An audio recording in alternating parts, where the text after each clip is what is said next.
I'm going to call to order the January 8th meeting of the Ellsworth Planning Board. My name's John DeLeo, I'm Vice Chair. I'm sitting in for John Fink, Chair, who's not able to attend tonight. Could the rest of the members introduce themselves? Roger Lassard. Nelson Gill. Rick Lyles. The first order of business is adoption of minutes from the October 30th, 2019 meeting. Excuse me. Does anybody have any additions or deletions or comments about the minutes? I make a motion, we adopt the minutes for October 30th, 2019. Is there a second to adopt the minutes? Second. All in favor? None opposed? Oh, sorry, I was just waving at you. I'll be Okay. more vocal in the future. Okay, item 3, is rescheduled from the meeting that was scheduled on December 4th, which was canceled. It's an amendment to a subdivision plan entitled Joy Woods, Plan File 35-165 for Stephen and Anastasia Joy. The amendment would combine a 1.2 acre lot tax map, lot 26/1-2-1, and a 1.25 acre lot tax map, lot 26/1-6, on Carriage Road to form a 2.53 acre lot and reserve a 50-foot right-of-way to lot 7A. All the subject land is in the urban zone. And before we proceed to hear from the applicant, I would ask the planner, we had an issue with this subdivision several months ago when Jeff Buzzell application came before the board, that there was part of this subdivision that is not in compliance. And there's a section in the ordinance that says if a section of the subdivision is not in compliance, then nothing else is supposed to go forward. Right, that's why Dr. Piazza is here. That's the section of the subdivision. And so they do have a sketch plan of what they're planning to come next month in order to get approved. So that, he's here just to kind of introduce that and help you understand it. And they're using MAC also. I don't know if they're ready to move ahead on that, but so Just a second, Mayor. planning to address that in their presentation. But yeah, we understand that that's been an issue, and so the Buzzell subdivision was allowed with the understanding that that was in process. Right. This is still in process, but they are planning to come next month, and so they've got it almost ready to go. Okay, so we'll hear from Dr. Piazza. Next time. Or Yes. you have some information on Right. Dr. Piazza's, okay. Right, I can give you a little timeline, just what we're doing. Okay, can you introduce yourself, Matt? Malcolm Harriman, a licensed land surveyor, representing the Joy Woods subdivision. Okay. Proceed And, to what you're trying to do. right, and you ran through exactly, and described what we're doing, this amended subdivision on that lot 2 with a 50-foot right-of-way. The plan you got there should have all the details and the application. I added 2 correct updated adjoining landowners' names on this final plan. You all want to read it? We will. If they're gonna be signed, we'll read them together. Are those the- I got my last here. Oh, okay, yes, that's You it. can Then I will, just- yes.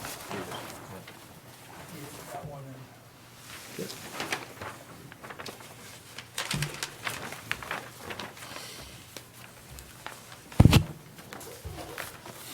I guess if you got questions, or you're pretty familiar with this whole thing. I think this has been discussed before, but could you explain in the agenda item, it says we're dealing with lot 1-2-1 and 1-6, but on this map, we have lot 2 and lot 7B. Right, and those were the original lots in the very beginning, Okay, and now this has been done such that what we did is we took the portions of those lots you just mentioned, and the Buzzell thing turned one into lot 3. And what's left is now 2, which was the remaining of those lots. It's a little confusing, but that's, So on the agenda item, 1-2-1 is lot 2, but 1-6 is lot 7B, which is Yeah. 1.25. Right, so those are tax map and lot numbers as compared to subdivision lot numbers. Okay, so I mean, there's some other map that has the correct lot numbers on it? Well, those have the correct lot numbers as far as the subdivision plan goes. In the agenda, we have referred to tax map and lot numbers, because that's what other people understand when they try to figure out what we're talking about. They look at the town tax map, city tax maps. if I could come forward, I could kind of point out a little, I don't know if you have it with us, but what can be helpful is the before and after maps. Yeah, didn't you get those? Well, there's a before and after map, but it shows the subdivision numbers on it. Right. I also had one that was above the, Here. through the lot. Just a note, maybe in our agenda, we could put subdivision lot numbers as well, Maybe more of an explanation. correlate What those. happened is the 7B lot ended up being across the bottom. Right, Notice 7B still has. across the bottom and up the But side. it went all the way across and up a little. And what we've done is taken those pieces all the way over to where you see 3 now. The bottom half and some of 2 was part of the 7B, which is a real odd shape. And it was something that was allowed so that the lot could be legal at the time. But obviously the shape was ridiculous, so it sort of now is just straight with 3 from Buzzell, got rid of everything there. And what we got now is just the one lot with a 50-foot right of way. So those are gone, 7B is. And the external dimensions of the 2 lots together are still the same. Yeah, all the numbers there on the outside are correct. Thank you. If that makes any sense. So Jeff, you're happy with the agenda item as far as what the tax map and lot numbers were, Yeah, that's gonna be in the motion? yeah, that's fine. We discussed, in the future, we'll put both in the agenda so you can have, so this doesn't become a confusion again. But yeah, these are the numbers from the current tax maps. So, That's the view I was missing. Okay. Any other questions?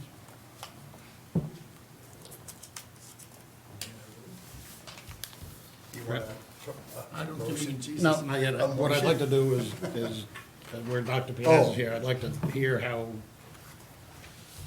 his issue is gonna be addressed, because Okay, in my opinion, if we can't address that issue, then we shouldn't really be entertaining this agenda item. But I could give you a full info of how I'm gonna put all this together for Dr. Piazza is our next thing I could kind of run through real quick. That would be great. Actually, Rick, why don't you go to the podium, because there's a microphone there. I wanted to give you the, these are a simple little detail drawing. This, basically, this thing lot, amount to lot 6. He made it 2 lots. I made a handful of these, and you each have them. No, thank you. And I just made a simple little title block and you can give me a microphone here.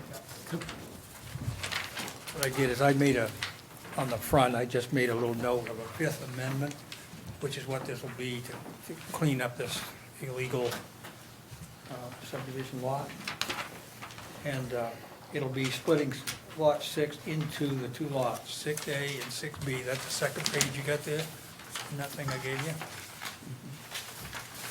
And what I'm doing is I'm gonna take the same plan that we're gonna approve tonight, and I'm gonna use that same thing, and I'll modify lot 6, 6A and 6B with the correct amendment language, and make sure all the technical data is all good, and we're gonna be on the agenda for the next meeting, so that we can then go through that, get that approved. So the only thing for the amendment is these 2 lots, you see, 6A, 6B, and then the language that explains the amendment and how it came about. And I've already got those drawings all ready. so they could be coming up immediately after this. That's all there is to it. Again, on the diagram you just gave us, I see lot 6, which is 7.82 acres, Yep, and 6B, which is 2.11 acres. right, and then the Refer original, to lot 6A, is that also 6? that was originally 6. 6 was 6A, 6B. The whole thing was 6 on the first plan. Actually, it's on the plan I gave you right there, it shows the whole thing. Look at lot 6 right on the plan you've got for this one. And that's the total. Now, what we've done is he made one lot where the eye doctor's office is. Okay, so is the It's a lot easier. 7.82 acre lot, Yeah, is that yeah, okay. actually then gonna become lot 6A? And so these. That'll be 6, Okay. I wrote 6, didn't I? 6A, yes, excuse me. Sorry Okay. about that, because my intention was to make it clear now. I've left a Democrat in there. But that's all there'll be, and then they'll correct language to describe what's being done. And then that can be done and be legal. And Dr. Piazza, you're all Yeah. on board with? Yes, just to clarify, I purchased nearly 10 acres in the old lot map here, Lot 6, 9.92 acres, from Steve Joy, maybe 12 to 13 years ago. And that whole lot has been won with my building next to the Ramirez property on the cleared acre. It's a couple of acres of land it's paved, and everything else is wooded. What I wanted to do, and I did, I carved out that lot and filed it about a year ago, but my engineer at that time did not follow through with the amendment, which I didn't even know about until about 2 weeks ago when I spoke to Jeff and Dwight. And so I learned that Mac was doing work on this subdivision anyway, so it just made sense for him to add me onto this, because no one gets to move forward without all of this being cleared up, so. So I simply wanted to carve out my medical lot from the remaining lot that my wife and I own. Okay. So, and 6B is the lot where your building is? Let me see, I can't, yeah. Oh, I'm sorry. 6B, yeah, 6B is the medical building. Okay. And then 6A would be the residual of the 10 acres. Okay, okay. Make sense? Somewhat.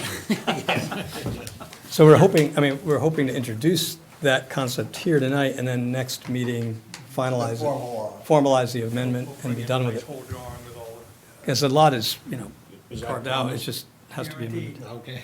Guaranteed? I got it almost totally done on it. Are there any other questions from the board for Dr. Piazza or Mr. Harriman? That's actually more specificity we had with the Buzzell. Yeah. This is I'm gonna open the public hearing if there's anybody from the public who has any questions for the board or for the applicant.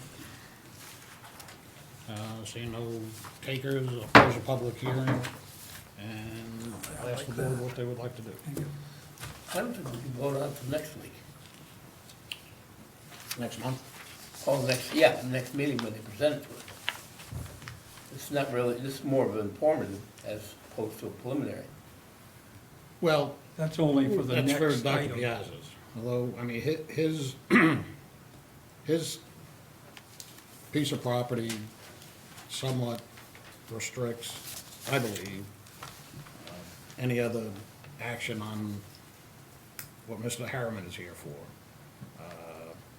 But we're making progress in that Dr. Piazza and Mac have said they're gonna come back next month Right. to address, what do you say, violation, it's not a willful violation, but it's Yeah, no, it's keeping us from really proceeding. Right, in fact, I thought this was done a year ago when we carved out the lot Right. and did the deed description, but apparently CES out of Brewer didn't know about the larger subdivision, or should have. They should have done a homework, but I certainly didn't know about it, that it was still attached to that larger subdivision.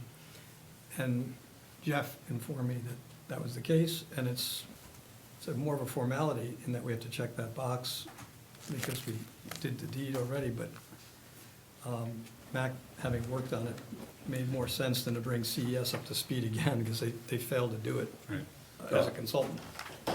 And this Understand issue, that. yeah, this issue arose, I mean, back when Mr. Buzzell was here, and it seemed to So- be so, just Mr. stay there, but now, So Ms. Lassard's question, I'm sure, is that, this is informative right now, but we're hoping Right. by February 5th meeting, that this is behind us, that you approve this plan, and that nothing's gonna change, we're just presenting what we're hoping to do. Right, now we understand what you're gonna do. Right. All I'm saying is to the board, there's nothing we have to really vote on right now.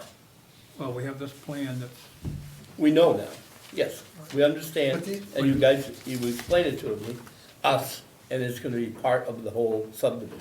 right, but that's for the next time. Right now, we have a lot 2 that we've got this amendment on. The next one is gonna be for the next meeting, for Dr. Piazza. And these two divisions of the different properties and so forth, I mean, those really are separate. I mean, there's a bunch Yeah, of land in the totally- middle. totally separate. When I- It's not when I- like they're abutting or anything like that. Right, apparently, when I bought the property 12, 13 years ago, I had no idea it was still connected to a larger historical subdivision that was occurring. And when I did break off that lot, I was told I didn't have to do a subdivision, which is true, because there's only one lot out of 2. If I did 3, then I'd have to go for a subdivision.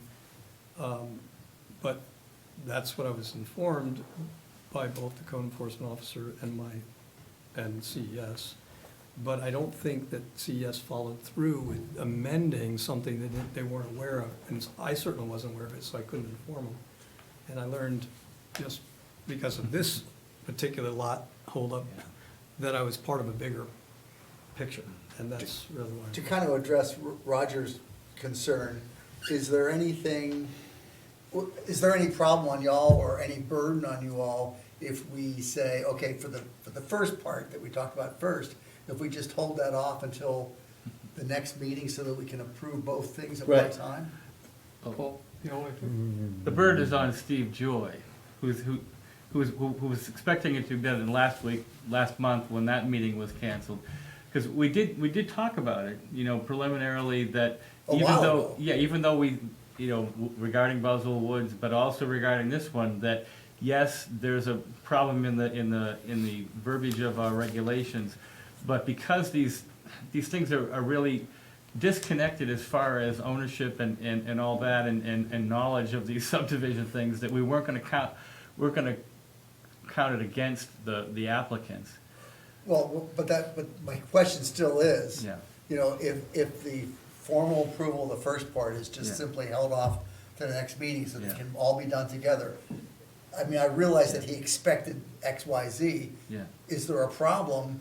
I mean, was he gonna sell the property or Yeah. build a Yeah. house or he had a something? sale, yeah, he had a sale, and the first meeting being canceled because of no quorum. Okay, so He's got a problem now. So the problem has to do with the sale of some property. Of this lot 2, which is not to do with Dr. Piazza's, and I'm preparing to continue with that. Okay, and so the fact that somehow or another, the first thing is contingent on this other thing is just That's serendipitous, and That's Steve. serendipitous. That's an excellent word. And Steve probably doesn't even know about that. I get it, right? Until now. The perfect word. And I would hate to have Steve be encumbered by something I had no knowledge of, that perhaps he probably had no knowledge of, that I had carved out that lot. And it was just if I could suggest a solution. Life is convoluted. But if I could suggest a solution, if there's no other solution, so as not to hold up Steve, and I'm not trying to do Steve's bit, I'm not representing Steve, but I'm trying to put myself in his spot, is that perhaps his piece gets approved, and the only contingency is that it could get unwound, potentially, if we don't follow through with what we say we're going to do next meeting. Can we pass a contingent on that? I mean, with that contingency. Meaning that he in can mind? move forward, and he could feel pretty assured that we're gonna follow through, because I have no reason not to follow through. Jeff? But if it's approved like that, could we record a plan? Because Yeah, then, I don't like that kind Perhaps of, not, okay. I'm doing because of somebody else can do something. Just trying to help out. Yeah, Different yeah, I'm parties just here, trying to help. I different don't want, parties. I don't want to hold Steve up at all, Yeah. because I certainly would feel badly if Steve was holding me up. We because appreciate the the whole suggestion. schedule I of what don't I'm think I'd be doing. comfortable. This is like over a Yes, it's- decade of time that I've purchased this land. I had no idea that I was connected in any way to some larger picture that what Steve Joy was doing, or he probably has no idea that he's connected to what I might be doing with my land, and it's a form, you know, it's obviously a technicality that needs to be done, and we're all on the same page, we all want it done properly, but I just would hate to see Steve Joy be held up by something I just found out You know, about. coming into this meeting, I was prepared not to be against approving this amendment, because of the issue with Dr. Piazza's lot. But considering the fact that Dr. Piazza's made a good faith effort to come here and explain what's going on from his point of view, and that Mac is working with, Mr. Harriman is working with Dr. Piazza to address that issue, you know, I'm more comfortable saying, you know, I'd be in support of that amendment. If you hadn't come, Dr. Piazza, I seriously doubt if I would have voted to approve this amendment. No, I really appreciate that. I mean, we're on the same page. I absolutely want this amendment done for my own purposes. There's no reason for me not to follow through, and Mac has demonstrated in the last week and a half that we've been working together 2 weeks, complete conscientiousness. He's been on the ball fast, getting everything done as quickly as possible. We already have a plan, and so all the deed descriptions are written properly, and so I'm confident it will happen. It's a matter of faith at this point that we're gonna follow through in good faith. Actually, I feel the same, John. The inverse, if we were in the same position we were September or October, whenever it was, that we heard the Buzzell application, and there had not been any progress. In other words, because at that point, it was simply, there was a problem, and there was, I think Dwight had suggested that it'll get taken care of, but there wasn't any more detail than that. We at least have detail this time, so that looks like progress. It looks like something's actually happening. So that being the case, I'd also be comfortable going forward. But if we were in the same condition, just there's a problem and it'll get fixed sometime in the future, and there were no more evidence than that, then Yeah, I can't explain, we've got a lot done in the last 2 weeks, believe me. When I found out about this, it was like, whoa, let's go. I was frustrated I had to wait 2 months just to have it completely amended, but I understand there's a process to this, and I appreciate you letting me speak to it. And like I say, I have the drawings about 95% already knowing I was gonna be going on to this next. So we'll have an application in, next, on the 16th? On the 16th. I think that's the And that'll be in, and you'll be able to see that. But it's really thorough, it covers all the, Yes, sir. Dwight has been on the phone over the last several months trying to get the other consultant to finish that, and they kept assuring him that they would. I was looped into those emails, and so we were expecting that to happen, but when it came down to the wire and they hadn't really done anything yet, then the switch was made. and You're I talking think- about CES? Just be- Yeah. Yeah, just to that point, he was working for me, and I was not informed of this irregularity until literally 10 days ago, or 2 Yeah. weeks ago, when you Yeah. and I first spoke, and Dwight called me, or I called Dwight. I mean, that's why I'm with Mac right now, so.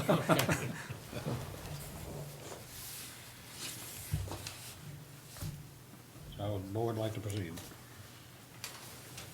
Well, I see no problem with the Dr. Piazza's subdivision. I mean, that's not what's in question right now. And if we want to approve that on its own merit, I guess we could do that. Well, we're not approving Dr. Piazza's. We're going to take it all as one chunk, No. No, okay? No. Dr. Piazza, Max is gonna come back next month Okay, to take care of Dr. Piazza's issue. okay. Right now, we're dealing with With- Steve Joy. Because I'm getting confused by what the TRT said, yes. Okay. So we're just dealing with combining a 1.2 acre lot with a 1.25 acre lot. which is a dividing up within Yeah. within a consistent rectangle, basically. I guess it's a rectangle, pretty close. And so, It might be around this, Hmm? but it is, yes. Never- So we're still doing the preliminary on that? That's what we're voting on right now? No, on the amendment to the subdivision plan for Joy Woods, for Right. combining 2 lots into one. Okay, And it has nothing to do with Dr. Piazza. okay. other than a technicality. So this is our preliminary. No. No, this no, no, is- no. No, this is, Okay, This is the real deal. this is it. okay. All right. So this is the final. Yes, For the Joy proposal, yes. correct. How about a motion? I would love to hear one. Yeah. Okay, I make a motion to the amendment of the subdivision plan entitled Joy Woods, Plan File 35-165 for Stephen and whatever, And Joy, combining a 1.2 acre lot tax map / lot 26/1-2-1 and a 1.25 acre lot tax map lot 26/1-6 on Carriage Road to form a 2.53 acre lot and reserve a 50-foot right-of-way to lot 7A. That's my motion. Second. Any further discussion? All in favor? Aye. See, I spoke that time. You're all set. So I got my last. Thank you. But we'll see you next time. Yes, we'll be back. Thank you for your consideration, appreciate it. And If you have Mylar, if you don't we'll come take back, that we'll up at send the our end of the driver out meeting. to you. Oh, wait, you are the driver, I was gonna say. be back. Mac, you can leave them on the table and we'll make sure they're signed and you can wait, or you Yeah, can pick no, them up. I'll just leave them and you can Yeah. sign them. There's, 2 Mylars and there's 2 free copies. Thank you much, gentlemen. Okay, thank you. I'll see you next time. Okay. Thanks. Have a good night. Agenda item 4, proposed amendments and additions to Chapter 56 Unified Development Ordinance, Article 3 zoning districts, Article 14 definitions, and Article 8 performance standards. The proposed amendments will create additional categories and allowable uses in Article 3, Section 307, Table of Land Uses, create additional entries in Article 14 definitions, and will add the following sections to Article and performance standards. Section 823, power generating facilities, Section 824, solar energy systems, and Section 825, energy storage systems. So we had started prior to you arriving, Roger. and Right. We'll continue. Okay, hello again, Mr. Chairman, members of the board. So yes, we did get started informally discussing some of these items and did learn some things and made some notations.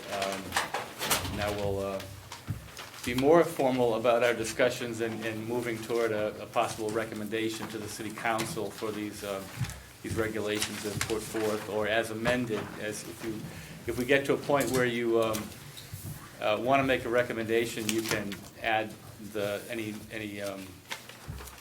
amendments that you wish to, like striking the references to the power of the various size systems in lieu of just of leaving just the physical size description, so that the two don't become out of sync over time. But would you like me to, we'll continue with your questions and answers, or would you like me to address anything else? I still have some questions. Yeah. Think you good? Oh, I got some more, but you go ahead. No, go ahead. No, you're gonna have your turn. Oh, thank you. In the definition, energy storage systems, standalone, that was one of the example includes batteries, which would make sense, but also hydro dams.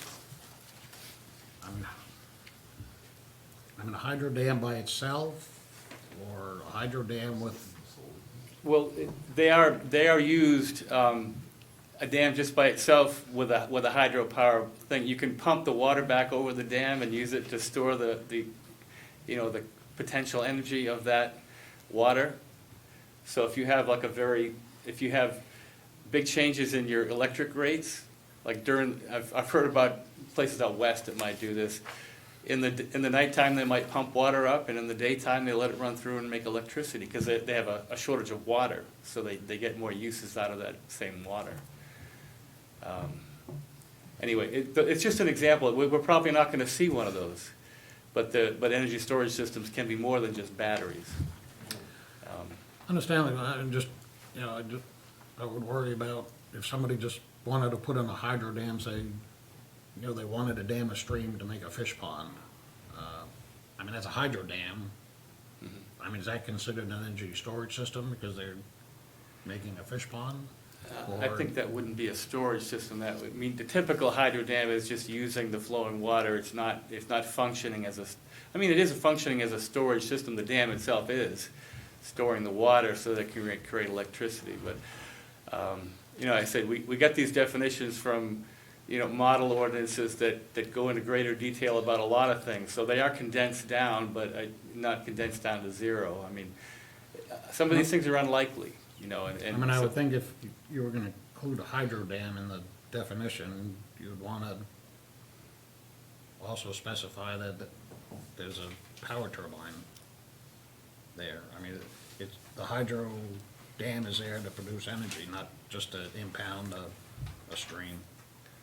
I don't know, you My could, I mean, point. the storage is the impounded water, the energy production is the turbine, so, yeah, it's, And by the same token, what's a flywheel?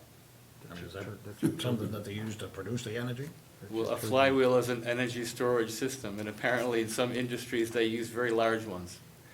So it's just, like I say, if they may be unlikely enough in Ellsworth that we would be more comfortable to just remove those from the definition, we can.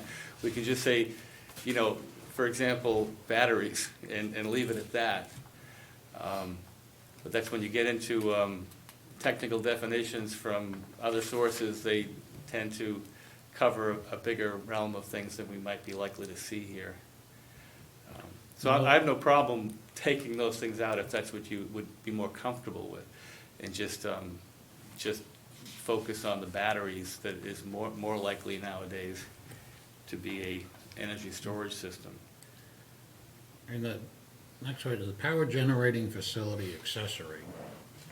Producer of electricity, including solar, that is designed primarily to supply or power or backup power for an on-site principal use. So I'm guessing that's, somebody wants to build a building and have a solar array to power that building.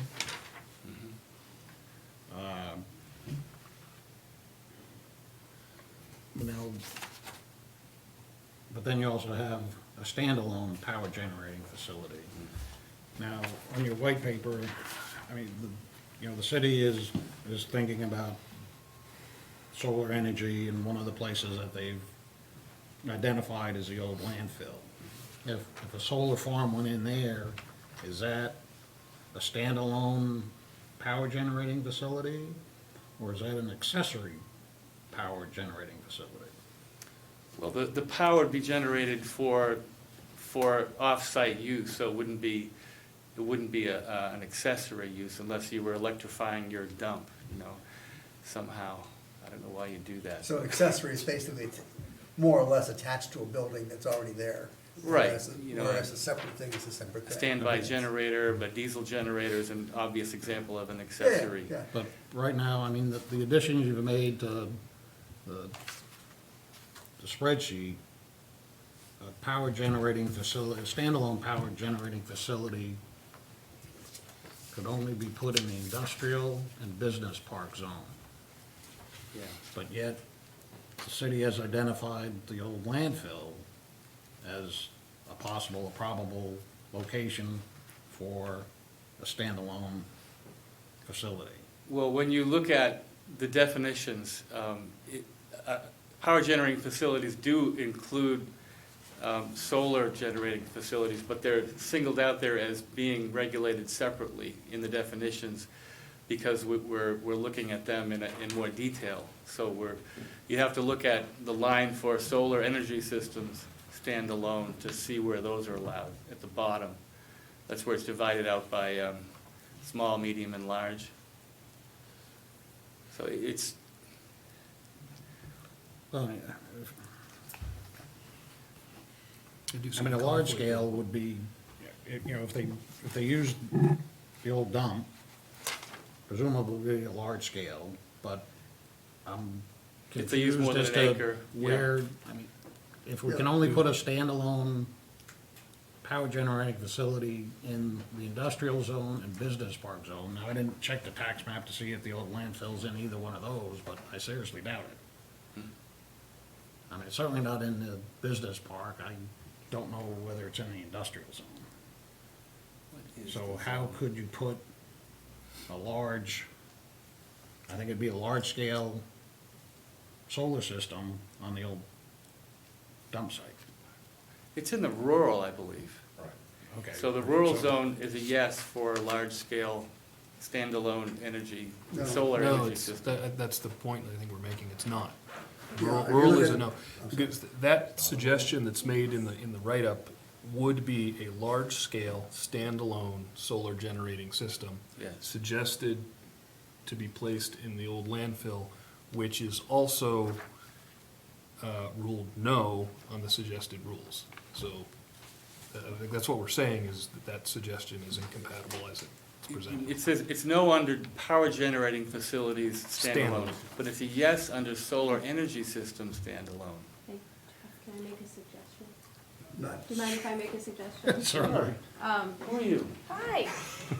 So Jana Richards, Development Services Director. I think that in the table of land uses that you have in front of you, if, where it says power generating facilities standalone, if we put there, such as hydro, wind, or fuel-powered turbines, So non-solar.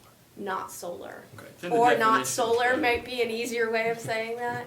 And then that way, you would know to then go down to the solar energy system standalone and see that a large scale would be allowed in the rural zone Okay. as proposed. Since we're in that chart, though, I have another question.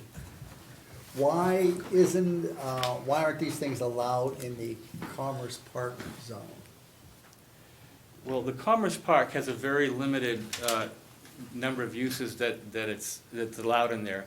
And they don't want to expand it to include something that's incompatible with those uses. Yes. Still do an answer. You could do an accessory. I'm sorry? It could be an accessory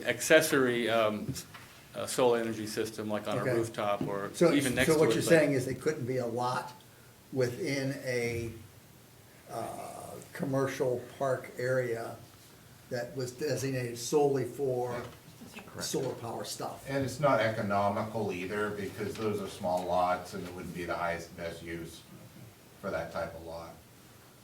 How big are the lots? What's that? How big are the lots? Well, there's only one left, but even the lots in there are fairly small. An acre or two. Yeah, Acre acre to- too. Good, whoa, jeez. Because, okay, all right, because the large scale is only an acre, really. Yeah. Okay, So we're talking over. So did you say we're excluding solar from the standalone power generating facility definition? on the chart, that's what they Well, said. it's already in the definition as excluding it, but for regulation purposes in this ordinance. But I think Jenna was suggesting we add it to the table of land uses just to be clearer, so nobody would make that mistake.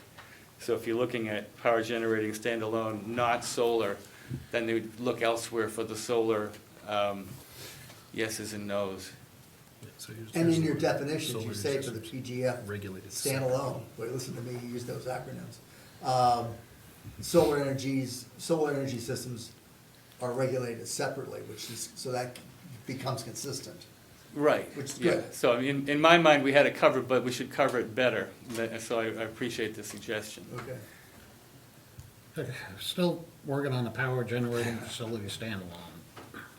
That would, if somebody, they're all around us, the wind turbines would be a standalone. If somebody put up wind turbines, it most likely would be under the power generating facility standalone, correct? It'd be the only other way we could look at it, yeah.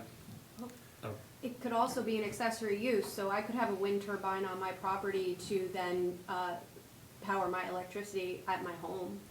Right, It's not, I mean, let's talk about, I mean, none have come to Ellsworth, but, you know, there's new ones being proposed all the time. If somebody wants to put up 10, 15, 20 turbines, If- they're certainly not gonna put them in the industrial zone or the business park. you know, most likely they're gonna be on, up Winkenpaw, up on the mountain, Right. but this would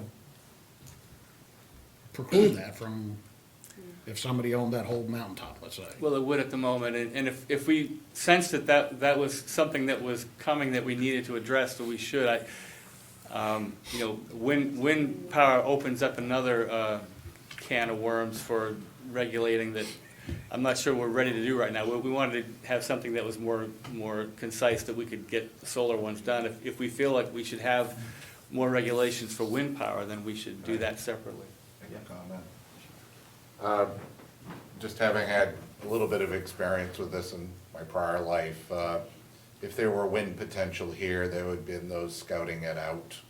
You know, I'm not saying there isn't wind potential in the city of Ellsworth, but when you see there's a lot down east, and there are ways of figuring that out. And, you know, we could look at this further, but I haven't heard of anyone with an interest in a commercial scale wind project in Ellsworth. Thank you. We could take it out. Take out. The wind. Well, you could take out the power generating facility standalone.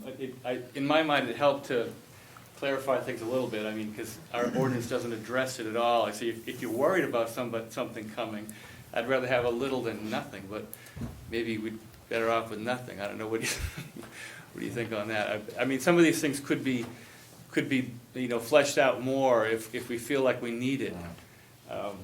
But I guess one of the other big issues I had under 824 energy, solar energy systems, paragraph F, operations and maintenance plan, number 4, end-of-life removal plan for components in the system. I think that's very critical. I wouldn't mind seeing some additional language in there to say that end-of-life removal plan for component systems, including but not limited to the developer, putting up a bond, having some type of assurance policy. I don't know what the general standard is now, that if the developer walks away from the solar farm, that the Ellsworth taxpayer is not stuck with, what do we do with 10,000 solar panels? I mean, I'd like to see more direct wording that that's to be considered. Or, you know, it could possibly be included in the approval process. A decommissioning plan, so to speak. Yeah, and not just, yes, a decommissioning plan, but I mean, the decommissioning plan could be something like say, okay, you know, at the end of the, you know, they're gonna last 20 years, and in 20 years, we're gonna take them all out. And year 19, they're nowhere in sight.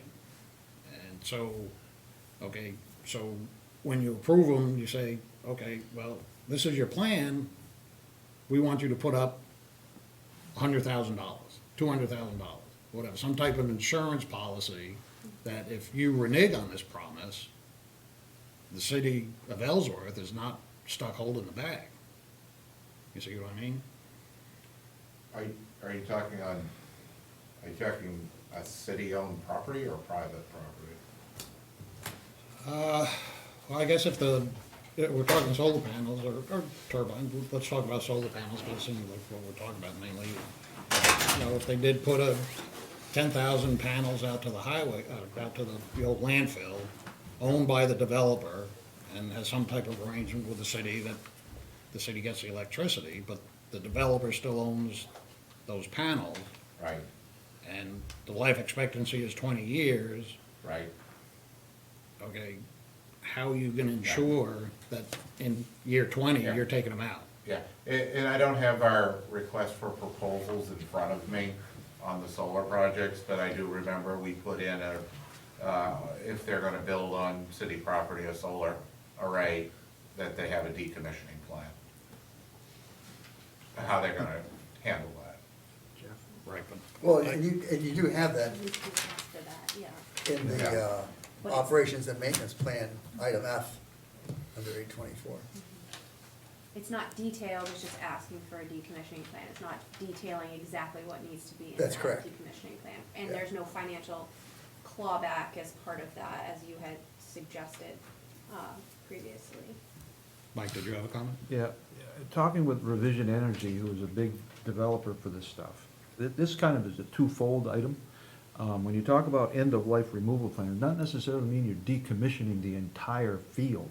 It could be just the components lifespan has been used up, and they're replacing that panel with another panel. So it's not you're getting rid of the whole thing, it's just one component and then replacing it with another. That's part of the maintenance plan of these things, or batteries. Batteries have a life, they're gonna replace that battery with new batteries, not necessarily getting rid of the whole thing. So, the decommissioning plan should be in addition to end-of-life use or the lifespan of a piece of equipment. So it's twofold. You're not necessarily getting rid of that whole field, but it's just that maybe a piece of equipment that needs to be replaced. Right, but the possibility exists that somebody would come in and just decommission the whole thing and say, Well, okay. that's true. I wanna make sure that there's wording in this maintenance plan Yep. that the taxpayer is not left holding the bag. I mean, and, you know, Understood.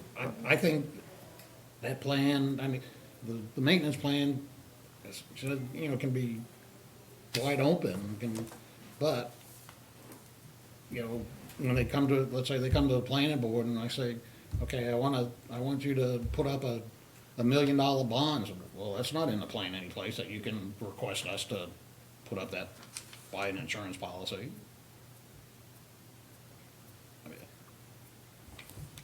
There is language from other ordinances that have been done in this state that do go into detail on what should be included in that decommissioning plan, and are some municipalities that are putting in there, either a bond or an escrow, for decommission should they not come forward and, you know, they abandon basically the field. So that is something that we can take out of those draft ordinances and show to the planning board for your review. Could you two come to the mic? When you Oh, guys talk? sorry. Make sure we can get you. Yeah, sorry. So they probably won't say anything more now, right? Well, in discussing that, the issue of end of life and financial bonds and you know, assurances that this will happen, the question I ask myself is, you know, do we worry about that for anything else? I mean, is that something that, you know, when somebody comes to, they're gonna build this or that, are we worried about the end of life for that? Is it because of the particular, you know, obsolescence that's built into these things, or the fact that they wear out, and that when they're worn out, they're not worth anything? That would means that we need to give it special attention on that. I mean, in typical private development, you know, if something becomes worthless and it's sitting on property and people go bankrupt, they stop paying taxes, I mean, the city ends up owning that property, and you think that the possibility exists that the cost to clean that property up is more than it's worth at that point, and that's what we're worried about. But is that a good thing to have, you know, an old dilapidated building left behind, with, you know, the city owning it? I mean, I'm not sure that's a good model for going forward with energy. Oh, it's not the model we're looking for, I'm just No, saying no, that. no, but, well, what you're saying though is Yeah. that that's the precedent, Yeah, you know, is to have, what you said is the precedent for not having, you know, some sort of end-of-life thing. I mean, Whether it's an escrow thing or whatever. are there hazardous materials in solar panels, Mike? Yeah. I think what makes the question interesting is, for me anyways, that it has to do with power. I think as far as solar's concerned, I think it's pretty clean. I'm not an expert, but I think it's pretty clean. I think the materials are actually pretty durable. They last a long time, other than the batteries, which are not very clean and don't last a long time, but the panels themselves do. But the project at hand is solar, but the conversation is power. What if somebody wanted to fire up a diesel power plant? I mean, that's a whole different conversation when you're talking about hazardous wastes and pollutants and cleanup and all that. And so I think the concern might be a little bit that we don't put anything in place that, while we intend to do solar right now, creates a problem when something that's not quite as clean as solar comes along. Yeah. And if I could, I would add that the city's request for proposals, it's renewable and solar, because people don't realize, but the laws that were passed last year also allow energy credits towards certain hydro power, renewable, and I think even wind. So there's no, when we put out our RFP, it was pretty broad-based. It was not specifying that it had to be at the landfill or on the city school roofs or whatever. Basically, we offered out those sites as possibilities, but we asked solar generators and energy generators come back and give us the best options. And if it included our landfill, great. If it was better on a private site, great. So we don't know at this point where it will end up. Certainly, though, if it does end up at the landfill, I'm sure the council's going to insist that the agreement between the city and that solar generator does take care of things such as decommissioning. We asked for that in the RFP. But I do think, Nelson, that you're absolutely right. This is solar panels a little bit different than some of the other areas. You were about ready to answer, Mike. I mean, is there hazardous materials in solar panels? Well, I think, as I was looking at this, basically your energy, when you're dealing with energy storage systems, is when you're dealing with batteries. Right. When you're dealing with just the power generation of panels, there's not necessarily a storage battery system there. It's actually direct current to, and then there's a transformer that converts that to AC. So the battery storage is basically industrial, or it goes over the power grid. And if I serve me correctly, looking at this, energy storage systems standalone are only allowed in the industrial and business park. They're not allowed anywhere else. Where that, if there is an issue, you've got the hazardous materials right in that location. So, yeah, is there hazardous materials? Sometimes there are. There are lithium batteries. There are different types of batteries involved, but there are a lot of safeguards concerning that. But again, it's basically, when you're dealing with energy storage, it's for a bigger picture more than anything. So. Now, it seems like, I mean, some research that I've read is, it seems like now the energy storage systems are going along hand in hand with energy producers. You have the solar array, and they may very well want to put in an energy storage system. Right. But the energy, again, we'll talk about the landfill.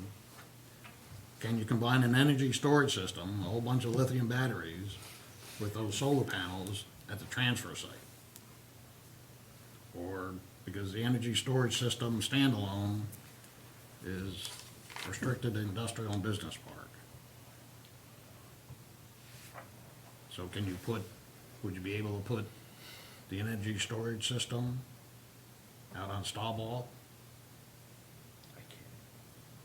I don't know, I don't have Yeah, so I I mean, get 'cause what it you're seems saying, like I get that nowadays- it's confusing. I think, maybe what we could do is clean up the definitions a bit so that instead of defining power generating facility, we take that out and we define what a solar energy collector system is, and we have two kinds there. One would be an accessory and one would be a principal or a standalone use, just for solar. Take out, I mean, really, in Ellsworth so far, we have had, people who wanna obviously develop solar, and people who have come here with batteries, right, storage systems. So we can focus this more on those two, and so that it's clearer for you as well, and for others who are using this ordinance. That way, it strictly says solar, and you would be, if you go to the table of land uses that is proposed, a solar energy system would be allowed at the old landfill, at the landfill. The solar system, but would be, Large. right, but would the energy storage system be allowed there? Oh, currently, under this, no. Like a battery storage facility, no. But considering that it seems like nowadays they go hand in hand in many locations. But do they have to be co-located? right together, or, They probably don't have to be, but Yeah. what if somebody wanted them to be? That's right. yeah, I mean, just, yeah. you know, I will say that there are a lot of landfills around the country that are accommodating solar Are they arrays, so. accommodating battery So they, solar? I'm sure they've worked it out, but I think you're Well, correct. there's the that question, if they go- have worked it out, then Yeah. someone's already done the work to figure it Yeah, out. and exactly. Let's look. well, no, I mean, they've worked it out, but I mean, as it stands now, you most likely would not be able to put an energy storage system in with a solar array, other That's than right. in industrial or business. But if you make some redefinition, which is Yeah. what I hear you're saying, If you you change could. that spreadsheet, Yeah, Well, we could look at broadening the allowed use for the energy storage system, which I think we would take out the hydro dams and the flywheels and just say, as an example, but not limited to battery storage facilities. And Make it then- clear that it's referring to solar per se, right? Well, I think there's two types of uses. One would be something that is a battery storage or energy storage system, which is a battery storage facility, or as an example. And then you'd also have a solar energy system, because that's a producer. So you've got one that's producing, one that's Sure, storing. but for the purposes here, We would keep those definitions separate. okay, that was the question. Yeah, for sure, because they're two different things. And then within the table of land uses, they would be separate, but we can explore looking at broadening the storage system outside of just the industrial park and the business park, if that's what the planning board wishes. Well, the concern there was that they are more dangerous than a solar collector system, so that we were confining them to. So that's on recommendation, your Right. recommendation then, okay? The other thing, I mean, it just happens to be in Ellsworth that the ones where they're allowed are near substations, and I think that's a plus for the solar, for the storage systems as well. Okay. yeah. Jeff, on the first page of the main solar industry, in the first paragraph, it says, for reference, a 1 kilowatt system most likely will consist of 4 250 watt modules that measure 3 foot 3 inches by 5.5 feet. You're looking at the white paper, Yes. yeah. So are those 4 250 watt modules, does that make up one panel that you have in this color picture, which is about 3.5 feet by 5.5 feet? No, I think each one of those is 250 watts, the 3 by 5, 6. Each one of the component parts. Each one of the solar panels you're looking at? That's 3 by 5. Each solar panel is 3 by 5. Yeah. So 4 of them would be. Yeah, but it says here 4 250 watt modules. To So make it- the kilowatt. So is that a 250 watt module? This is 250 watts, and 1, 2, 3, 4 of them gets you your 1 kilowatt.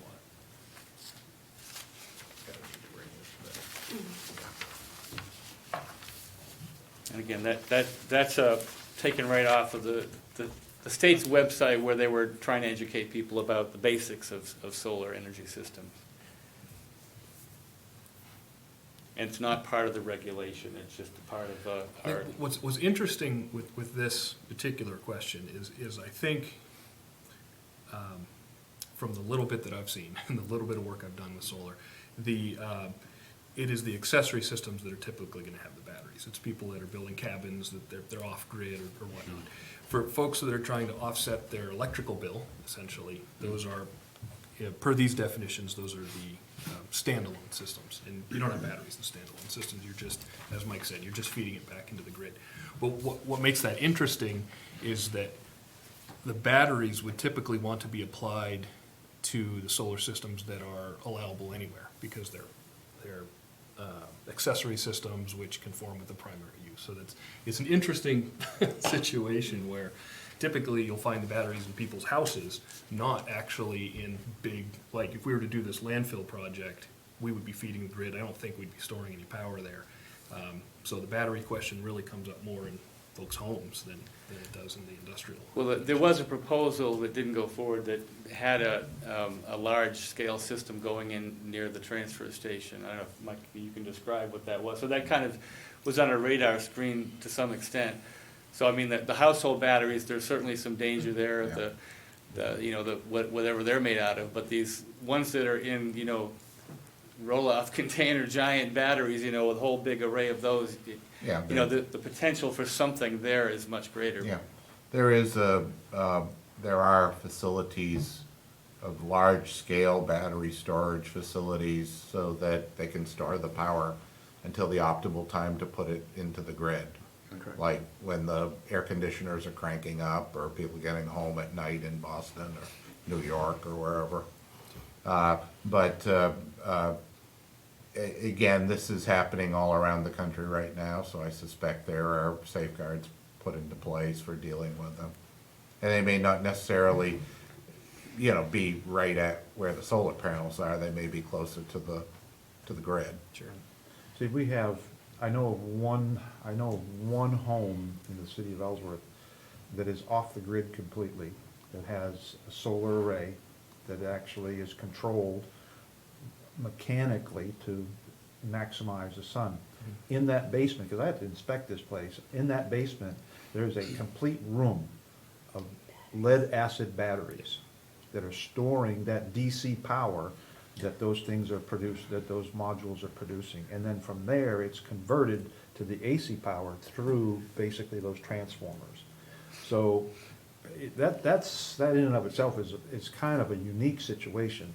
But that's not the norm for photovoltaic systems, okay, the small scale for homes now.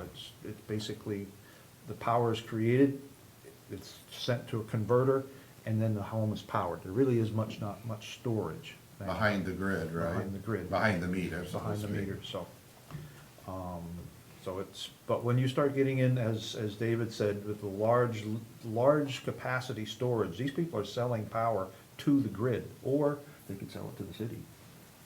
Stuff like that. Because if you're making solar power, obviously, you're not doing it at night, and that may be when the demand is, so. I'd make a suggestion that, I don't know, we're gonna crack this tonight, but when it comes to energy storage systems, maybe there's a sizing component that kind of John's getting at here, which is if it's a battery that you need a trailer to move around, then that's of a particular class, and you can only have that in certain Yeah. places. The size of a shipping If it's the container. basement of your house, then Right. that's already, Yeah. allowed now. And we have regulations in place, actually, in our NFPA standards right now, that regulate these things very stringently. So we're watching that very closely, so. The And I larger suspect scale. that, I mean, the energy Larger storage scale system storage, the would larger scale need a storage. pretty good Actually, transmission even some of line. the small stuff, If not a whole the lot. energy storage system was a mile or two away from the solar array, so to speak, I suspect that you'd need a pretty good transmission line, which may not be there. Like, let's say if that energy storage system couldn't be put on Starball, they had to be put 5 miles away. Is it I don't think- economically feasible for the developer to do that? Or does it have to be within, right there at the generating facility? Yeah, that's over my pay grade, way over. There is a public hearing with this item, Candace, I'll open up the public hearing if anybody wants to ask any questions. Do I have to come up to the podium? Yeah, just so, Unless you want Dave to come down. I think that Stephen Shea, and I think it's great that you guys are getting into this, but I think there's enough questions here tonight that I think it demands a lot more study on your part and the city's part before you get into this. I see a lot of vagaries in these proposed ordinances. They're a good start, but I would suggest that spend some more time, because this is an important topic, and you people have raised some good questions. no, I agree, Mr. Shea. If I can respond to that, what I hear is that we'd be much better served to just focus on the solar part. Well, even though we're, as far as the storage, bringing up the other items without fully explaining them may cause more questions and problems in people's minds than they're worth. So, I take the suggestions we heard, if we pare it down and focus on just what's gonna serve us in the near future, what we know we're going to need to be able to deal with these systems, then I think that might help us avoid the distractions of some of these other things. Yeah, do you mind if I just ask for one more? So we were talking about the like abandonment and decommissioning piece, and so I have with me the proposed ordinance amendments that were voted on in York, in southern Maine. And they have a section on removal and abandonment guarantee. And as part of their abandonment guarantee, it says, at the time of approval, the applicant for a new large-scale ground-mounted solar energy system shall submit a performance guarantee to be approved by the planning board in the amount of 150% of the estimated demolition cost of the system, such cost to be determined by the town's reviewing engineer or other duly designated person. The owner may apply to the town for release of the guarantee at such time that it or its assignees remove the system and associated abandoned structures, and such completed removal is found to be satisfactory by the code enforcement officer. Now, my question for the planning board is, how heavy do you want to be in a clause like that? That's heavy language, saying that you're giving us 150% of whatever the demolition cost is gonna be. That's very heavy language. Jeff wrote that our language is such that you provide a decommissioning plan, and the board then has the ability to look at that decommissioning plan, and if you have concern, you raise that concern during the time you're looking at the application. What it sounds like is maybe the board wants something in between where it's not so heavy-handed, but we are giving direction to the applicant that this is what the board may ask for if there is concern that arises after looking at your application. Yes, I'm looking for feedback. Yeah, I mean, I like the York one. If we went that route, I mean, I'd want a little more information. They talk about 150%, but, okay, at 150% of year one, what would be the cost in year 20? 20 years, Well, that's right? it, yeah. That's why it's estimated, so there might be, and honestly, I don't know this, but there might be a way of forecasting out and then adding percentages on to whatever the demolition cost is in It today would seem like versus there'd have 10 to years be out. some type of COLA attached to it. Yeah. Depreciation, yeah. But along the same lines too, Personally, I think something if- in the middle, more strict than what you all have currently, which is Yep, not very.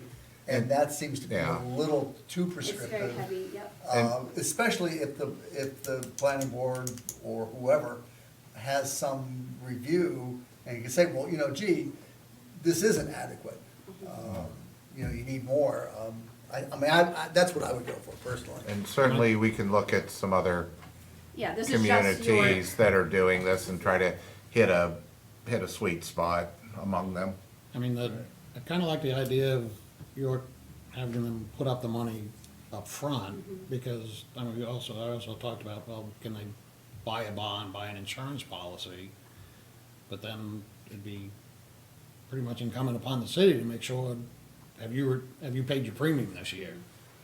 They could come to year 5 and say, well, I'm just gonna stop paying the premium, the city will never know.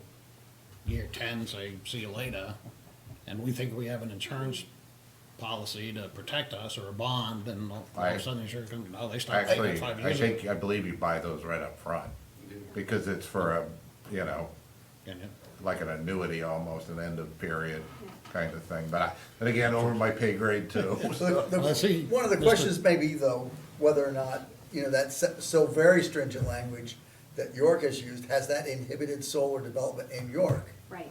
If Well- it hasn't, then, gee, maybe you can afford to be more stringent. If on the other hand, it's really limited, then that's argues for a more middle ground. It sounds like we But have. it sounds like more homework. I think, Right. yeah, Well, we I have mean, homework to it's do. been in place for 1 year, so that should at least give us Yeah. a little bit of, data to analyze, and we can certainly call down to them and see what's going on. let me just, if I might segue back to this, the definitions that you have here, which were, and I asked this before you all came in, about large scale, small scale, and medium scale, and whether those were consistent with some other people's language for what those words actually mean and so forth. And it was like, well, maybe not, but the point is that you used the phrase, or York used the phrase large scale, Oh, yeah. which implies that, there are some, at least suggestions, if not industry standards there, which, say what a small scale is versus a. My point being that it seems to me that it would be nice to know that Yeah. that ours are consistent with theirs. Yes. They're doing projects right now, I believe, South Portland, Auburn, Bangor. We can reach out to the other communities and see what they're doing. Most of those on community properties, for that matter. So we'll scan the horizon. I want to commend Jeff Fitzgerald for putting this together, because, first attempt, I think it's really good. Sure. Solid information, but. This is what the process is about, right? Yes. But I suspect we're gonna have some solar projects in the city, and probably not in the too distant future, so. I think that this Jeff's suggestion of separating out power plants from solar will clear the waters a little bit. Yeah. A lot of concerns around power generation if you're not talking about solar. One bite of the apple at a time. Yeah.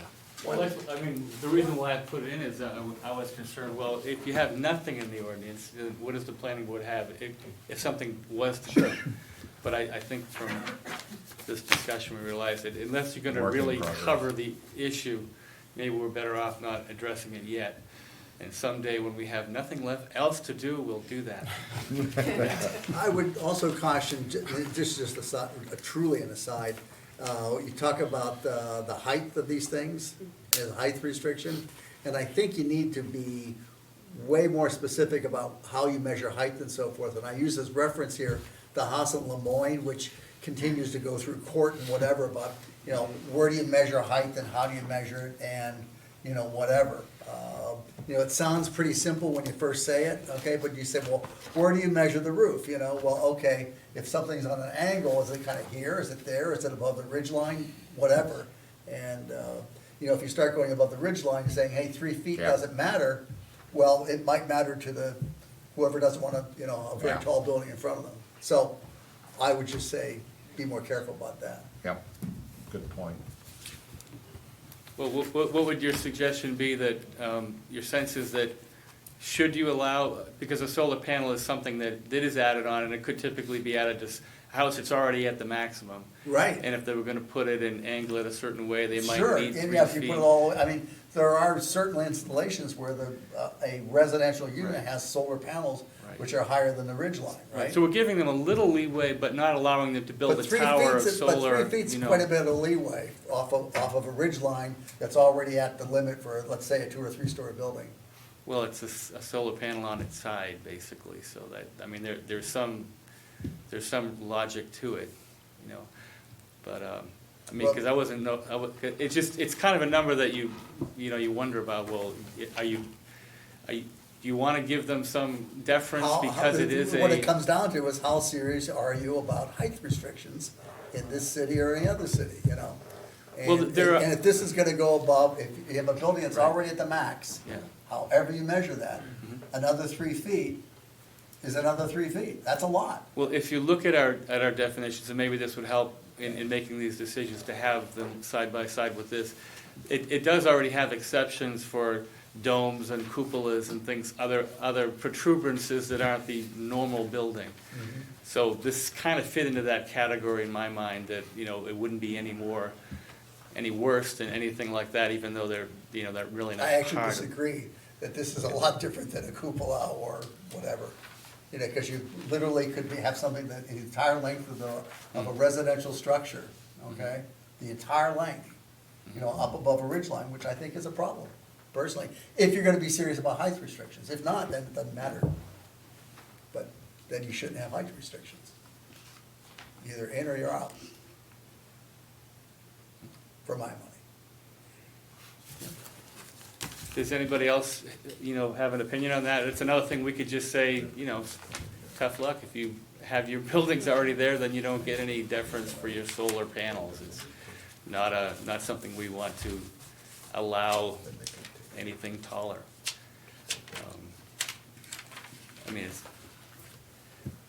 We don't want to keep it in if it's something that is just going to shoot it down later, if that's something that, Well, I think there needs to be a height restriction.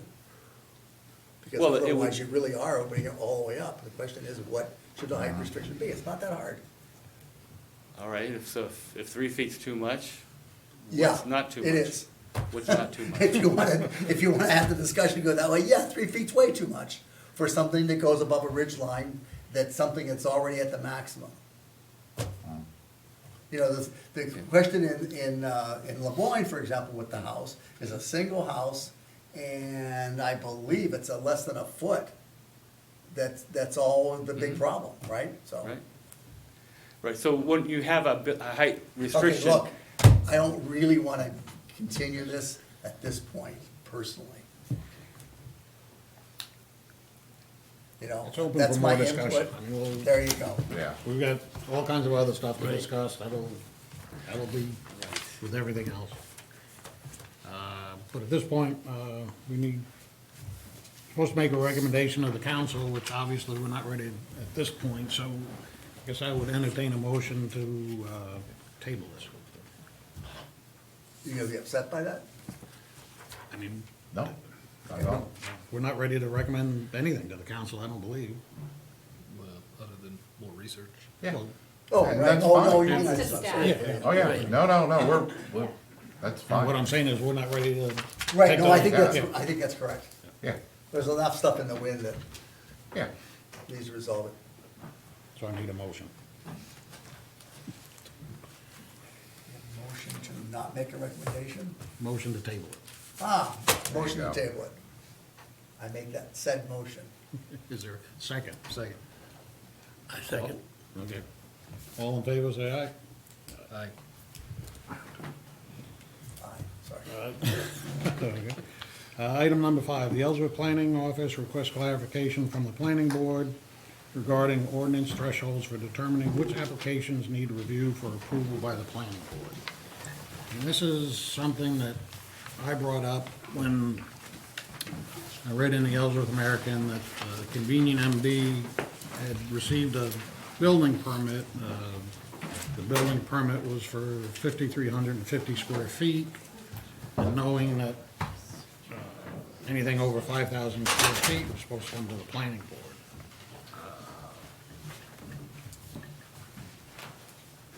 And in discussing that with the planning office, with Dwight, it basically comes under section 604-1. And unfortunately, Dwight's not here. But the gist of it is that under 604-1A, the new construction and/or expansion of gross non-residential floor area not to exceed 5,000 square feet in any 5-year period is considered a minor use site development plan, which can be approved by the code enforcement officer. And he considered that it was an expansion of the old First National Bank. The old First National Bank was 3,264 square feet. So basically, they added on about 2,100 square feet. And unfortunately, Dwight's not here, but his interpretation is they're expanding the First National Bank by 2,100 square feet, which is under the 5,000 square feet specified in the ordinance. However, from my point of view, how can you, the First National Bank was torn down. It was flattened. So, from my point of view, how can you expand a vacant lot? You're not expanding the First National Bank. In my mind, an expansion would have been adding 2,100 square feet onto the First National Bank. That's an expansion. not tearing it down and building it brand new over 5,000 square feet. I mean, kind of going along with his interpretation, I mean, somebody could build a 5,000 square foot building and he could approve it. And then there's also a specification that you can add 5,000 square feet, up to 5,000 square feet in any 5-year period, and code enforcement can approve it. So basically, somebody could come in here, build a 5,000 square foot building, and it doesn't come to planning board. 5 years later, add another 5,000 square feet. 5 years later, add another 5,000 square feet. And all of a sudden, you're up to 15,000 square feet, and that has never come to the planning board for approval. And the 5,000 square feet, is that just the footprint, or is that the, you know, like the gross floor area? Gross non-residential floor area not to exceed 5,000 I'm square sorry, feet. say it again? The new construction and/or expansion of gross non-residential floor area not to exceed 5,000 square feet in any 5-year period. So that would include all the stories then, right? I mean, there's also, It does I not. mean, there's section A through F, but, I mean, that's Not that's the one that I'm keying in on. Let me see this. Yep. That's not how Dwight looks at it. Basically. I can understand where you're right, because they originally, they tore it down. Right. And then they're starting all over again. So by tearing it down, then it should probably come to us, I don't know. I mean, I know Dwight's not here to, you know, defend himself, and I understand, you know. you know, I've been Dwight told- had planned to be here, there was a family. Yeah, well, I understand, medical I understand. emergency, So, So gross Believe me. non-residential floor area though is only the footprint. Is the footprint, that's how Dwight looks at it, So just the the point is that footprint. if you had 5,000, a footprint of 5,000, and you had 2 or 3 stories, that would be really a leasable area of 10 or 15,000 conceivably. That would be considered, basically occupiable square foot, gross Okay. occupiable square feet. Okay. But Dwight doesn't look at it as gross occupied, he looks at it as the footprint that's on actual the footprint. ground. So the point though is that even with this new building, the dock in a box thing, that, you know, you had a certain footprint there. And was the building that was there before, was that 2 stories? No, it was one. no, it wasn't. Actually, Convenient MD, it looks like it's 2 stories, but Oh, it's really the not? second floor, Convenient MD is a single-story building. it's not. Really? What you're that- looking at is all, That Okay. tower what is, you're looking at is all Yeah. basically facade that probably protects or covers over their air handling units and stuff No like that kidding. on the roof. Yeah, so it's all single But in any story.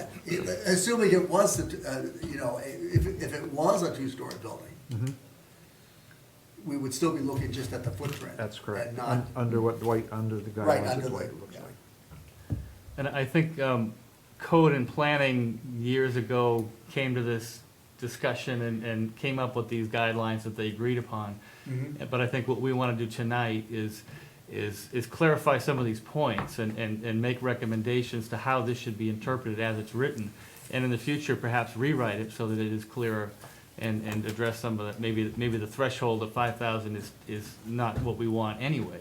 But I think we're going to have to live with that until we can redo the Sure, oh, ordinance. cool. But we can Well, certainly you know, what's there interpret is it. there, right? We can certainly interpret it how you wish to interpret it. You know. I agree with John's perspective. It sounds to me like a 7,000 square foot building went up and it didn't come to planning board. I mean, that's what it sounds like happened here. But I'm not sure that my perspective's a little different, and I'm not sure the ordinance is the issue as much as maybe the clarity around if you're gonna raise the original structure and build something new, then that's new construction. That's not an addition. And maybe that's a clarification as opposed to the problem is the 5,000 foot, or maybe the problem is just a Yeah, but clarification. that doesn't solve the around problem of the incremental addition, Yeah. right? I mean, 5 this year, I mean- 4 next year, Can I whatever, just pretty speak soon you have a whole strip mall. I just wanted to speak to the incremental addition part, because the ordinance, Okay. which is in 603, does speak to that if there is an attempt or intent to circumvent major use site development plan review, then the code enforcement officer would then recommend that they come for major sites. So if you had somebody who came year after year after year asking for a 2,000, a 5,000, whatever it may be, and it gets to the point that, hey, you're now causing other issues such as stormwater, traffic, neighbors are complaining, I'm not going through this as a minor use. You are now going through a major use. The planning board, it deserves a public hearing. I think you're trying to circumvent this process. I mean, that's kind of what happened with, not to get off on an aside tangent here, but that's what happened with subdivision when they put in the 5-year rule, because people would come and subdivide their property and then keep subdividing and subdividing every 5 years, and then all of a sudden you've got a major subdivision going on with no, no standards in place there, and that becomes a safety issue.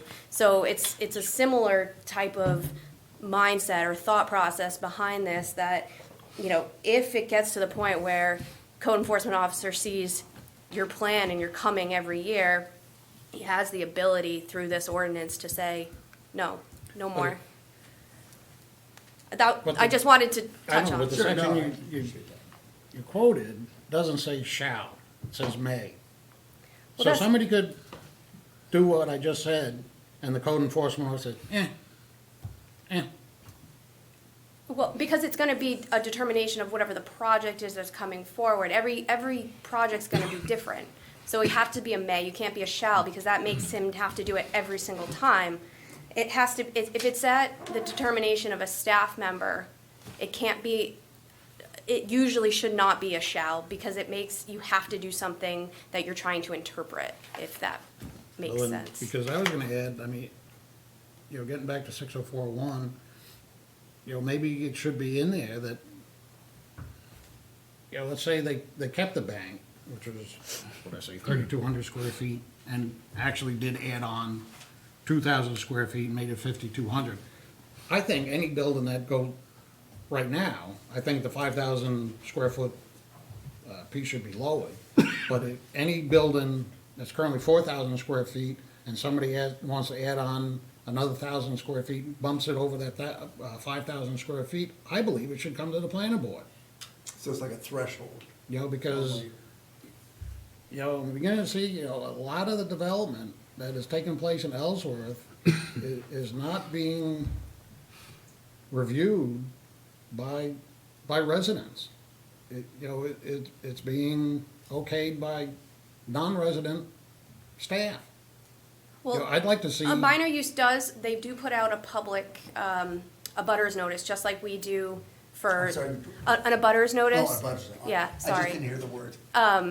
So the public is notified through that process as well. There just isn't a public hearing as there is here. But you do have the ability to go into the code enforcement office if you are a resident of, next door or a budding property owner, to go in and say, I have concern, I got this letter in the mail, what does this mean? I have concerns. It's not brought out here in a public hearing in front of the planning board, but it is done in the code enforcement office. I mean, originally, it was, back years ago, it was 1,500 square feet that had to come to the planning board. And I think probably about the same time, maybe Mike remembers, that we started the TRT, is maybe about the same time that 1,500 square feet got bumped up to 5,000. Or maybe that happened first. But, I mean, considering the development that has taken place in Ellsworth, and how every little bit of it intertwines with each other, I think 5,000 square feet is too big of a number to give approval, to the code enforcement officer. I don't think it should go back to 1,500. I think that's too small. And I think the 1,500 was changed too, to speed up the process for developers, but I think the TRT took a lot of, added to that process, took away a lot of the time that developers used to take to get a project approved in Ellsworth. There was times that they'd come to planning board, and once the TRT got up and running, it took care of a lot of the problems before they got to planning board. And so, I think most projects get approved in the, 2 meetings, preliminary and then the final. So, even if you decrease the 5,000 square feet to some other number, I don't think that's gonna put a burden on developers that would require them to come to planning board. I'm more worried about the effect it has on Ellsworth and Ellsworth taxpayers. If you do I mean, this is a kind of a parallel. If you have an existing non-conforming use and you tear it down, you can't put the same use there, right? And you'd have to come before the board or whatever. Is that right? I'm mixing all of my ordinances together. There's some municipalities that make you come before the planning board, there's others that don't, and But the thing is, whether or not you come before the planning board, that's you correct. can't rebuild, right, with an existing non-conforming use? it's not the use, it's the structure that you're talking about, because there's a difference there. The use would be, I'm doing a car wash in a zone that a car wash isn't allowed anymore, Right, I'm okay. continuing that. The building itself would be like, you guys changed the setback, I had already built to the property line, you put in a 10-foot Right, okay. setback, that's the structure itself. Which one? Is that right? Yeah, they're totally two different. Yeah, no, I understand Yeah. that, but, Yeah, okay. Yeah, so with the structure, and correct me if I'm wrong, because I don't have my ordinance in front of me, but I'm fairly certain that you have 18 months to rebuild it in the exact same location. You can have the the same. structure. Yeah, for the structure. even if it violates a setback or whatever. That's right. It's almost like a grandfathering, if you will. Yeah, for sure. But you have 18 months to be able to do that, and if nothing happens, then you have to then go Do back. whatever, right. Yeah. Well, I kind of agree with John. It seems to me that this is a relatively significant, to get away from the major versus minor, right? A relatively significant structure that was built with, in essence, no review by the planning board. And if it had been a vacant lot, it certainly would have been reviewed by the planning board. And it seems to me there's something wrong with that. One way I thought of to address it is, because in Dwight's mind, you can credit a demolition toward the 5,000, and so they can go beyond Yeah, yeah, 5,000. yeah. So if we want to clarify at least one point and say we don't want you to credit demolition toward that number, to allow a greater number. So at least in the meantime, say if you tear the building down, you got to start from zero. Yeah, the whole thing is starting over. Yeah. I might add to that, I mean, that bank was originally built in 1972. We're talking about 47 years ago. Yeah. I mean, how much of the ordinance, how much has the fire ordinance changed in 47 years? You should remember, you've been here for 47 years. I've been here forever. Quite Ooh, substantial. Says you. Close to it, believe me. We love each other. So, I think some of the clarification is gonna have to take place by adding language to this, which means it would have to go to the council for approval. And maybe we can have another discussion when I wouldn't mind hearing Chairman Fink's opinions of everything. I mean, especially, if we're considering, if there's any other interest in reducing that 5,000 square foot point. And also whether, say you actually do expand a building, not tear it down, and say you're expanding it, but go from a 2,500 square foot building to a 5,500 square foot building. In my mind, that should come to the planning board. In Dwight's mind, it doesn't have to. And if you notice, that there is a lot of other language that says that the code officer has discretion to send it to the planning board even under that threshold. So correct. if that's if your opinion is that the threshold is really too high and that there ought to be given a lot more consideration to these other reasons to send it to planning board, that, we would have the effect of, even without changing the ordinance yet, you could have the effect of more projects coming that are below the threshold because of these other issues. So I don't, I think ultimately we want to change the threshold perhaps, but even in the meantime, we could have that effect. Well, that will all be incumbent upon Dwight.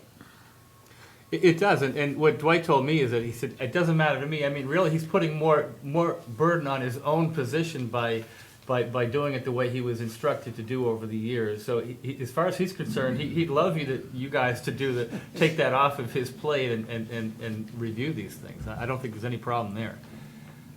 But he still wants to be, in tune with the current ordinance until it's changed, so we need some instruction. But I think one of the problems with giving, and this has nothing to do with Dwight at all, but one of the things that like giving so much discretion to whoever's in that position, like, traffic, stormwater, this, that, then you stand a real chance, or the probability goes up, that developer A is actually gonna be treated differently than developer B, by virtue of what review process they have to go through, or who with. So my point is that from my perspective, an ordinance should take away as much of that as, in terms of who's gonna review it and so forth, as much of the vagueness as possible. Does that make I sense? agree.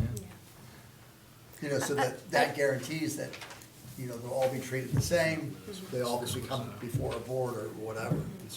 I have seen municipalities have ordinances where it says if there's a change in the field that. Change in the. In the field, Oh, so right, you right. have an as-built, it was approved by the planning board, right? But you're in the field and something happens or you have to, you hit ledge, so you have to bump out or something like that.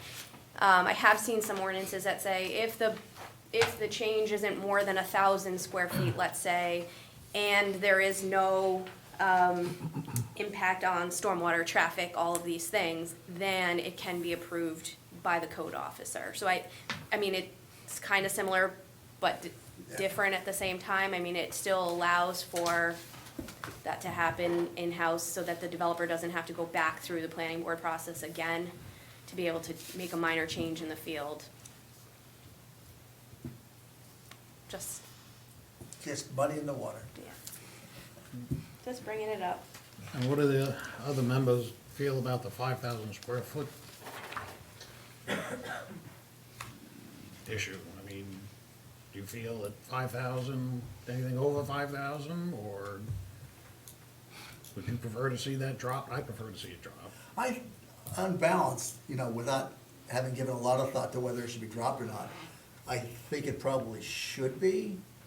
And in part of me, it's being colored by what's going on with Dock in a Box, regardless of how many stories it is like, wow, here's something that was really a significant change in that area.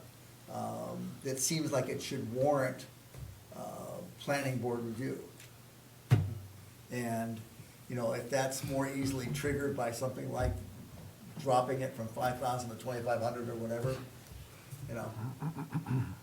Because let's see, a 50 by 50 building is 2,500, right?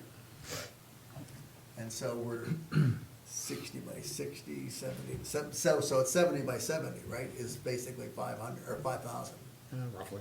right? Yeah. And that's not a very big building in a commercial area. There are mansions that are that big, right? Wrong municipality, maybe. I don't know, I guess I would be generally in favor of bringing it down a little bit. And/or having something that says if an existing building / use is taken out, demolished, or is planned on being demolished, then that triggers planning board review as well. Yeah, it's essentially my 2 points. The first point, it just feels to me like if you're demolishing the original structure, aren't you building something new, and shouldn't you follow the same rules as everybody else building something new? Second point being, I've only looked at limited projects on this board, but I do feel like this particular example raises some questions for me about, well, are there opportunities in the ordinances to maybe do them a little differently or better going forward as a whole new era of development happens here. We also know that at least one of our absent members today is interested in lowering the threshold, and he's not able to come and speak right, tonight. So I think it's worth more discussion, but maybe putting it on the table until our two absent members are back. Well, is there really something to table here, or, what was gonna be the formal thing? No, nothing. This was not, there was no action Right, Well, we Or were is this asking a- for a recommendation, so Right. if we could kind of, whether it's in the form of a motion or just in the form of a recommendation. And another thing that, you know, the thing regarding credit for demolition could be recommended that we don't do that anymore. And regarding footprint, I think the question about stories, I think that should be settled too. Say, we want this to be 5,000 square feet footprint, not, and not Or not the other way allow- around, right? Occupied. Right, right, not allow, oh, right, 5,000 total square feet, right. Yeah. Not allow multiple stories of 5,000 Right, I square mean, the feet. zoning could easily allow 2 or 3 stories, Yeah. for example, lots of Yeah, places, because right? that could be a huge change without, Without triggering Yeah. current rules or whatever. You have a question? Yeah, I'm just thinking, you know, if I catch what you're talking about, you know, if you have a So if, four-story building that's 1,250, you're not gonna see too many four-story yeah, buildings in the but I city have of 3,000, Oakland. you know, However, 3 stories is more like it. I have to work under a separate set of rules than what Dwight has to, such as with the First National Bank. When I review a set of plans for construction, I have to look at that plan as total occupiable square feet. In other words, all the stories that are involved. But I'm looking at the interior of the building as to what's going on with that. He's looking basically at that footprint that everything is stacked upon for stormwater and et cetera. I would imagine, and you can correct me if I'm wrong, if you have 3 stories or, but about parking, I mean, whether that comes into play. That's what I was gonna say. Oh, sure, traffic generation, whatever, I mean, doesn't do anything to stormwater, obviously. Right, so But I don't traffic- know. That's right. So I think that that's why it leaves room for that interpretation, is because if you have something that comes in, for example, if there's a 2,000 square foot footprint, but it's 2 or 3 levels, and it's a major office building that we've got going on, I'm not gonna speak for Dwight, but I have a feeling he would say, listen, this is gonna be a traffic generator, it's gonna be parking, depending on where it's located, right? There's gonna be a parking issue, we're gonna maybe have neighbors that are gonna be upset about this, or potential to be upset, depending on, again, where it's located. That's why I think that's why that discretion was built in there, is because everything is on a project-by-project basis. So if you're in the rural area and you have no neighbors and you're not disturbing anyone, versus if I'm right downtown, obviously there's gonna be a little bit more disturbance, there's gonna be more traffic issues, there's gonna be, it's all impervious, there's probably a little bit more stormwater to deal with. You'll have to deal with hooking up to sewer and water, which we would have reviewed by our TRT team. So I think each project's gonna be different. That's on the extreme opposite, where you've got a small footprint but a high impact use. But also, you could also deal with it in terms of, you know, in what zone are you dealing? You know, if you're dealing in Right. a rural zone, Which is part of, in this, it says physical, social economy, right? That takes in the land use surrounding it, that takes in the social impact that you would yeah, no, no, but have. I meant literally though, I mean, you could have a different set of rules Oh, by zone. for rural versus I think the other, urban, whatever you call it. you know, the other thing would be that if a project comes in and it's a 2,500 square foot footprint, but it's multi-story, Yeah. maybe it should come to you folks. Right, I You know? think that's why this is built in, that discretion. Yeah, that- but in any event, it seems to me that Yeah. the ordinance needs to be a little more clear with what Yep. triggers it. Yep, And there's a whole bunch of things here that have been suggested, like, okay, these are the dimensions that we need to be addressing. Can I ask the question? Where do you get the footprint? The language in the ordinance says the new construction and or expansion of gross non-residential floor area. That's not footprint.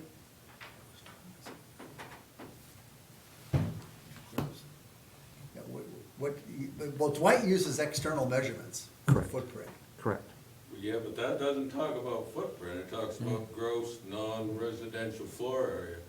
So if you've got a 2-story building, and each story has 3,000 square feet, that's 6,000 feet of non-residential gross floor area. That's Right. correct. So it's got nothing to do with footprint. in this ordinance the way. But the way it's been interpreted, it does. Well, he's interpreted it differently than anybody who speaks the English language that I was taught to speak. Well, okay, there is He's that. invented his own language. And I don't understand, there's no language in this ordinance about demolition being credited towards, to That's me, that's somewhere a gross violation of this ordinance. But I think, I wouldn't argue about it with the way at this point for such a small amount, but I would definitely clarify it in the future. Well, I think this is all about going forward. Yeah. right? Oh, yeah, I'm not saying. The dog in the box is the dog in the box. But if he's, Off you go, if off you go. he's, if he's saying that it's the footprint, that's not the way this ordinance is written. It's gross residential floor area. Yeah, I How would agree. we deal with, I mean, we're talking about, this says non-residential, but let's say Well, we're Right. dealing with an apartment. And, okay, Actually, by the ordinance, an apartment is considered commercial. Well, not to mention that it would trigger subdivision if it's 3 or more units. Correct. okay. Yeah. Yeah.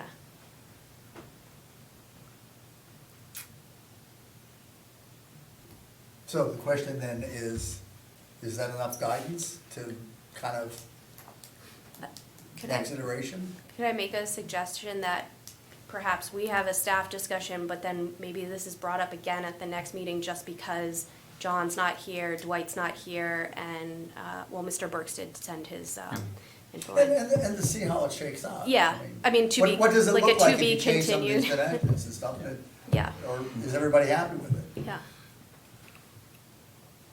I'd be curious too, as to, how other cities and town, Yeah, have that threshold. you know, not only the square footage, but, is it footprint, but listening to Steve, and I agree with him now, that it would include a second floor. How other towns and cities interpret that, and what the threshold is, the magic number. Yep. Be interesting to see.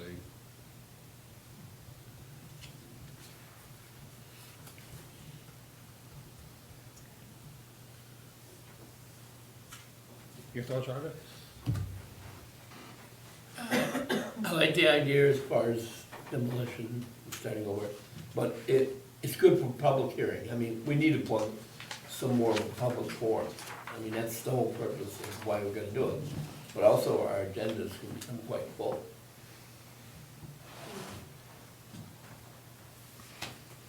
Just something, It's Yeah, what it is. it's out there. No, I know it. And I think the public should be, I mean, like, you said, they're taxpayers, and they're the ones that, and this is a public forum. For the public forum they have. I don't think more review ever hurts. Yeah. I think at the very least, we should include it in the next agenda, just because of all the absences we have today. Right, Oh, right. absolutely. Yeah. Definitely. like- Is the idea that this goes into a revised paragraph in the ordinance or whatever? I mean, that's where we're going, right? Well, if that's what you want, I mean. Well, you asked for clarification. What are you gonna do with it when you get clarification? I think we should I agree with clarify, I think we should change the wording. I mean, 'cause Yeah. I assume we're gonna be making some recommendation to the council as far as the solar part goes, and, because this would have to go to the council if we change any of If it this. actually changes. Yeah, I say There'd we're also trying be to a do it. public hearing as well, Yeah. just like there was tonight, and, that way you can, I mean, I would say we mean, try and do it both, the same meeting at the council level, that we come up with better wording, more understandable, and maybe a change in the, in the square footage, just to make it. When you open things to interpretation, there may be 5 of us here, and there's 5 interpretations. They can interpret it. So at this point, I mean, we don't have to take any other action, other than bring something back to us next month. If I was Dwight sitting here, I would take it to mean that you would rather err on the side of going to planning board rather than doing it in the code office, if there was any question about it. I think it's true, personally. Okay. Yep. Okay. Would, under Dwight's thinking, am I right in saying that if he's credited in demolition, that building could have been 8,000 square feet and not required a permit? Because he's credited out 3,000 square feet? I don't I mean, wanna that's speak for what Dwight. I'm getting at. I just wanna be clear, of course, they all have to have a permit. They can't, they Well, can't to go to build. the planning board. Okay, not- I was gonna say, I just wanna be clear, they did get a permit. Oh, you mean they just didn't go out there and take photos? If that building had been 8,000 square feet, and not had to come to the planning. That's what it board, sounds because like, he isn't it? credited out 3,000. I think what it technically points yes, to, we need but to I think clarify. to your point, that probably a different decision would have been made if it was a 3,000-foot expansion. Well, But we don't know. doesn't And to your matter. point, it shouldn't, you shouldn't have to speculate on that. You Right. should just be able to read the rules Yeah, and know. and, yeah, right, And- this is what I gotta do. If this, then that, boom. Done. I think you need to tighten up the language in the ordinance. Yeah. I used to go through this stuff back in the 70s when I was on the planning board. I'm glad it's in you guys' hands. I could just sit here and take clutch at that. Good night. Good night. Is our work here complete? Yes, we need a motion for adjournment. Motion to adjourn. Here's it. But now we have to sign Mylar. So you can adjourn after you sign the Mylar. Oh, okay, is But there a I'll leave- Mylar to sign? Yes, right here. Joy Wood. Okay. So I think you made a motion, Roger seconded it, I think. And as soon as we sign that Yes, stuff, all in which is out favor? here. Aye.